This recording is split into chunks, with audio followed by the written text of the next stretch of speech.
മൈസൂരിൽ ഹോസ്റ്റൽ വിദ്യാർത്ഥികൾക്ക് വൃത്തിഹീനമായ ഭക്ഷണം നൽകുന്നുവെന്ന് പരാതി. പഠനത്തിന് വേണ്ടി മൈസൂരിലെത്തുന്ന വിദ്യാർത്ഥികൾക്ക് നൽകുന്ന ഭക്ഷണത്തിലാണ് മുടിയും പാറ്റയും കണ്ടെത്തിയത്. ഗ്ലോബൽ എഡ്യൂക്കേഷണൽ ഏജൻസിയുടെ ഹോസ്റ്റലിലാണ് വൃത്തിഹീനമായ ഭക്ഷണം നൽകുന്നത്.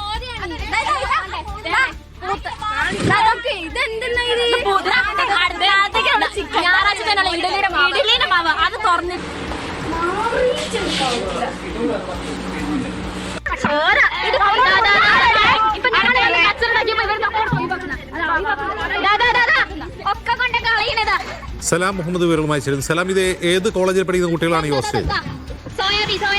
അജിംസ്, മൈസൂരിലെ വിവിധ കോളേജുകളിൽ ഉന്നത പഠനത്തിനായി എത്തുന്നു. നഴ്സിംഗ് ഉൾപ്പെടെയുള്ള ഉന്നത പഠനത്തിനായി എത്തിയ മലയാളി വിദ്യാർത്ഥികൾ നേരിടുന്ന കാഴ്ചകളാണ് നമ്മൾ കണ്ടത്. ഇവർ പ്രധാനമായും കാവേരി, സിഗ്മ, വിദ്യാവികാസ് ഉൾപ്പെടെയുള്ള മൈസൂരിലെ പ്രധാനപ്പെട്ട കോളേജുകളിൽ അഡ്മിഷൻ നേടിയ വിദ്യാർത്ഥികളാണ്. ഇവർ അഡ്മിഷൻ നേടുന്നത് ഗ്ലോബൽ എഡ്യൂക്കേഷൻ ഏജൻസി എന്ന് പറയുന്ന ഒരു ഏജൻസി വഴിയാണ്.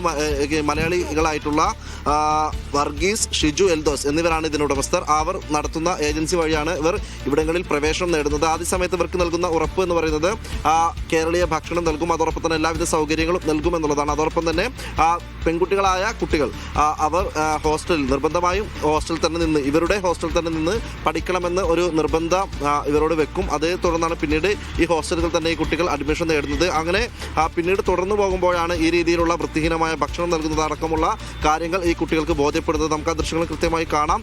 ഈ ഭക്ഷണത്തിൽ തന്നെ ചിക്കൻ്റെ ബ്ലഡ് കിട്ടിയിട്ടുണ്ട്, അതോടൊപ്പം മുടി, അങ്ങനെ വലിയ വൃത്തിഹീനമായ സാഹചര്യത്തിൽ തന്നെയാണ് കുട്ടികൾ ഭക്ഷണം കഴിക്കുന്നതും. അതോടൊപ്പം തന്നെ ഈ ഭക്ഷണം പഴക്കം ചെന്നതാണ്, ദിവസങ്ങളോളം പഴക്കം ചെന്ന് പൂപ്പലരിച്ച ഭക്ഷണമാണ് ഈ കുട്ടികൾക്ക് നൽകുന്നത്. ഇതൊക്കെ തന്നെ ഇവർക്ക് കോളേജ് അധികൃതരോടും മറ്റും പരാതി നൽകാൻ പോലും കഴിയുന്നൊരു സാഹചര്യം നിലവിലില്ല. കാരണം കോളേജ് അധികൃതർ ഇവർ ഏജൻസി ആയതുകൊണ്ട് തന്നെ, അല്ലെങ്കിൽ കോളേജുകളിലേക്ക് വിദ്യാർത്ഥികൾ എത്തിക്കുന്ന ഏജൻസി എന്ന നിലയ്ക്ക് അവരോടൊപ്പമാണ് ഈ കോളേജ് അധികൃതർ പോലും നിൽക്കുന്നത്. അതുകൊണ്ട് കുട്ടികൾക്ക് ഏതെങ്കിലും തരത്തിലുള്ള പ്രതികരണത്തിനോ അല്ലെങ്കിൽ ഇത് പരാതിപ്പെടാനോ ഉള്ള ഒരു നിലവിൽ ഒരു സാഹചര്യമില്ല എന്നുള്ളത് തന്നെയാണ് ഏറ്റവും പ്രധാനപ്പെട്ട കാര്യം. അങ്ങനെ വലിയ ബുദ്ധിമുട്ട് തന്നെയാണ് മലയാളി വിദ്യാർത്ഥികൾ അവിടെ നേരിടുന്നത്. മൈസൂരിലെ വിവിധ കോളേജുകൾ പഠനത്തിനായി എത്തുന്ന കുട്ടികളാണ് ഇത്ര വൃത്തിഹീനമായ രീതിയിൽ ഈ ഒരു സാഹചര്യം നേരിടുന്നത്. അതോടൊപ്പം തന്നെ പറയേണ്ട മറ്റൊരു കാര്യം, ഈ കുട്ടികളെ ഈ ഏജൻസിയുടെ ആളുകൾ തന്നെ ഈ പെൺകുട്ടികളടക്കം കായികമായി ഉപദ്രവിക്കുന്നതിന് വേണ്ടിയുള്ള ശ്രമങ്ങൾ, അത്തരത്തിലുള്ള ചില ശ്രമങ്ങൾ കൂടി ഉണ്ടായി എന്നുള്ളത് കുട്ടികൾ പരാതിയിൽ പറയുന്നുണ്ട്. സാധാരണ ഇതിനെ ചോദ്യം ചെയ്യുന്ന വിദ്യാർത്ഥികളോടൊക്കെ തന്നെ പെൺകുട്ടികളായാൽ പോലും അവരെ കായികമായി ഉപദ്രവിക്കാൻ വേണ്ടി ഈ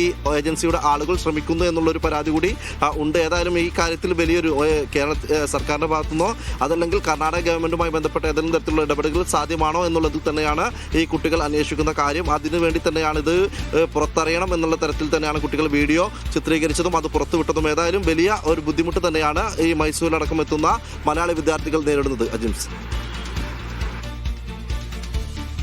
ശരി, സലാം മുഹമ്മദാണ് വിവരങ്ങൾ നൽകിയത്.